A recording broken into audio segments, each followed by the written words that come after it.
When I married Jerry, I thought I was stepping into a partnership where trust and respect would guide our lives together. What Jerry didn't know, however, was that I had inherited several real estate properties from my grandparents. They had been thoughtful people, always cautious about life's uncertainties. Before their passing, they advised me to use this inheritance wisely and, most importantly, to keep it confidential, even from Jerry. Their reasoning was simple: you never know what the future holds. This way, you'll always have financial security, no matter what happens. I promised them I would respect their wishes, even though at the time I felt uneasy about keeping such a secret from my husband. Still, I listened. I tucked the income away quietly, ensuring that, at least in one corner of my life, stability could never be taken from me.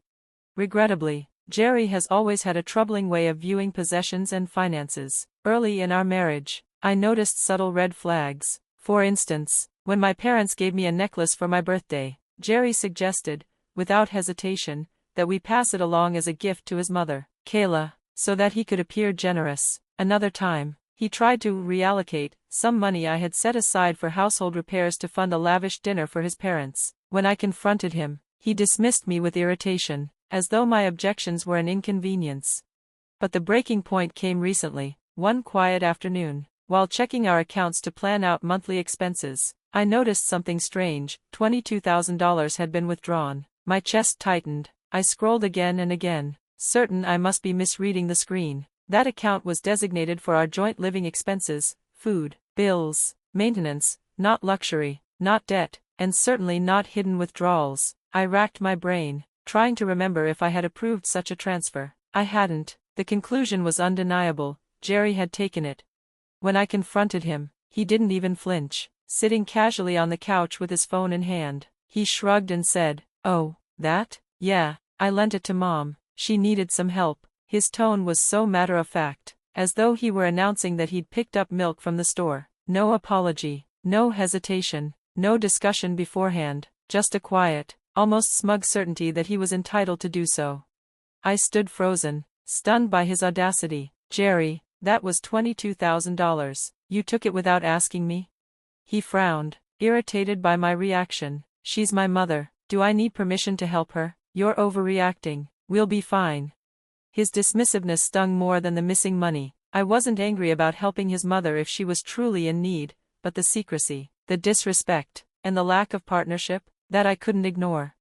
Days later, the situation unraveled further. By chance, I had to stop by my in-laws' home to drop off a package mistakenly delivered to our address. My mother-in-law, Amy, greeted me with her usual wide smile and insisted I come inside for tea. Reluctantly, I agreed, but as I walked through their living room, my eyes caught sight of things that made my heart sink: brand new cosmetics, designer handbags, and high-end health products scattered across the space, items that screamed extravagance, not necessity. As we sipped tea, Amy casually boasted, "Jerry is such a wonderful son, always buying me gifts, always taking care of me." She glanced at me pointedly, her tone suddenly sharp. "But tell me, are you taking care of him the way he deserves? I've heard you've been upset with him lately, blaming him for helping me. That doesn't seem fair to my son." Her words were a dagger. In that moment, I understood. Jerry hadn't told his parents the truth. Instead, he painted himself as a noble son burdened by a selfish wife who resented his generosity. They looked at me with thinly veiled disdain, their earlier warmth replaced with suspicion and accusation. I left their home that day shaken, my patience threadbare. For the first time, I thought seriously about divorce, not as a fleeting thought born of anger, but as a real, necessary choice. That night, I lay awake imagining a different life. I pictured myself returning to my parents' home, the old two-story house that had once been filled with laughter, now too large and impractical for their aging bodies. My father's knees ached from climbing the stairs, and my mother struggled with the narrow hallways. I imagined rebuilding it into a one-story haven, designed for comfort, safety, and love. I had the resources from my inheritance. I could finally give back to the people who had always protected me.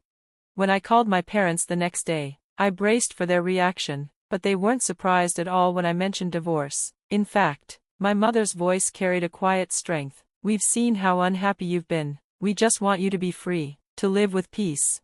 The relief that washed over me was overwhelming. When I mentioned rebuilding their home, their voices lit up with gratitude. "If that's what you want to do, we'd be so thankful." And if someday it becomes yours, that's fine too. Just don't push yourself too hard, sweetheart.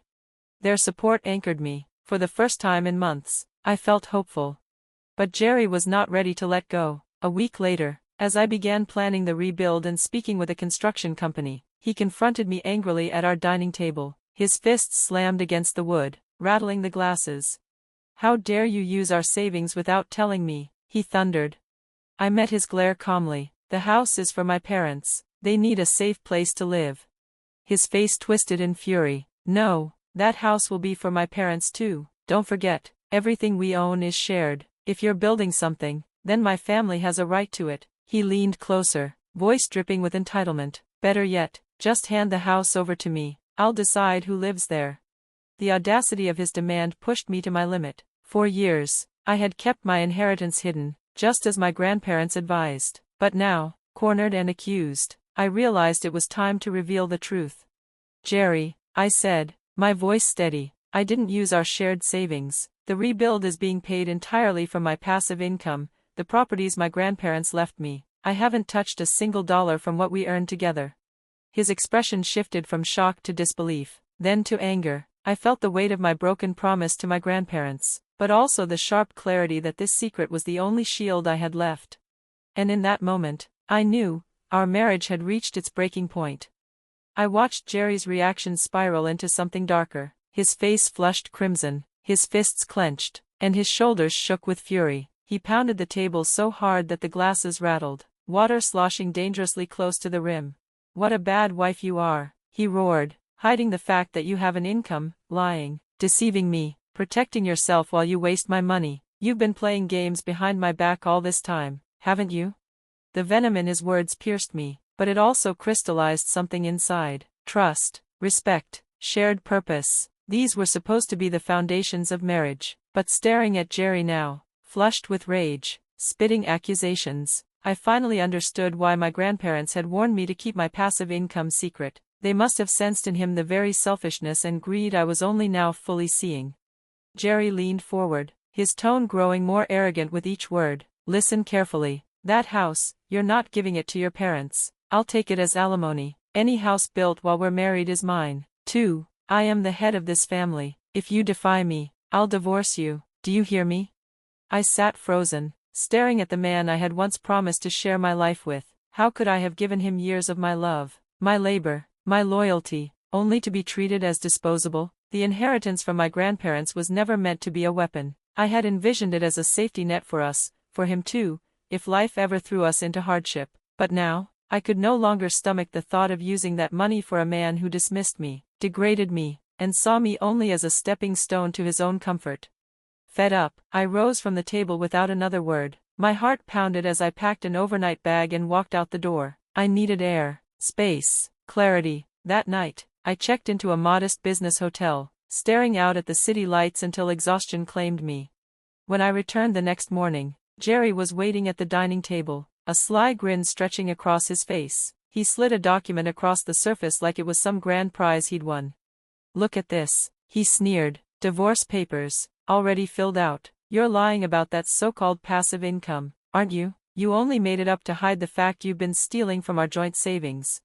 His words were so absurd, so baseless, that I almost laughed. "It's the truth, Jerry, I do have passive income." But my honesty bounced off him like rubber against stone. He refused to believe me. Over and over, he hurled the same accusations, trapped in a narrative he had invented to shield his pride.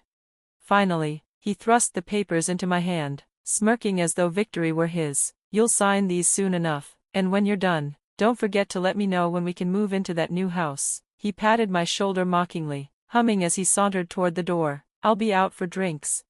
The arrogance, the sheer audacity, stripped away the last remnants of hope I had clung to. At that moment, clarity washed over me like cold water. Jerry had never truly valued me. He valued what I could provide, money, property, appearances, but not me.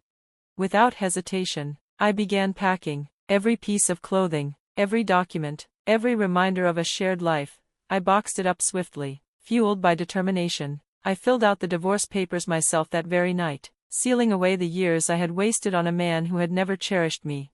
I moved back into my parents' home temporarily, And when I explained everything, they didn't scold me or question me, they simply embraced me. You did the right thing, my father said, we'll stand with you. The next day, my phone buzzed relentlessly with missed calls. Jerry again. Finally, I answered. Hello? Hey, his voice was sharp, almost panicked. All your stuff is gone. You cleared everything out. What's going on? I took a deep breath. We're getting a divorce. Jerry, it's normal for me to leave. I won't ever come back. Consider the empty space yours. There was silence, and then, shockingly, his tone softened into a sickly sweetness I had never heard from him. Wait. Can't we work this out? At least, can you let my parents live in the new house? I don't care if I live with your parents too. Please, just let me do this for them. My jaw dropped. Was he serious? Jerry, I've told you already, it's a small one-story home, designed especially for my parents. It's not for anyone else. But Jerry pressed on, his desperation seeping through. You don't care about the savings, do you? You don't understand how much stress I've been under, trying to give you an allowance, paying for our living expenses. You're careless, and I'm the one left to clean up the mess. His words were like poison, twisting reality until he appeared the martyr and I the villain. You've always taken credit for what I do, haven't you? He accused, pretending to your parents that you prepared everything when it was really me behind the scenes. I couldn't believe what I was hearing. For years, I had stretched every dollar, balanced the books, planned for our future, while he squandered money on vanity and indulgence. Now he was trying to rewrite history. In the end, I said firmly, you're just trying to take what isn't yours. You want to use the home I built for my parents as a gift to impress yours. That's shallow, Jerry, and it ends now. I won't let you trample my intentions anymore. His voice rose, desperate now. But husbands and wives are supposed to help each other. If you just tell them you built it, it's fine, I'll give you credit, please. I cut him off coldly. We're not husband and wife anymore. We're strangers. I've already filed the divorce papers.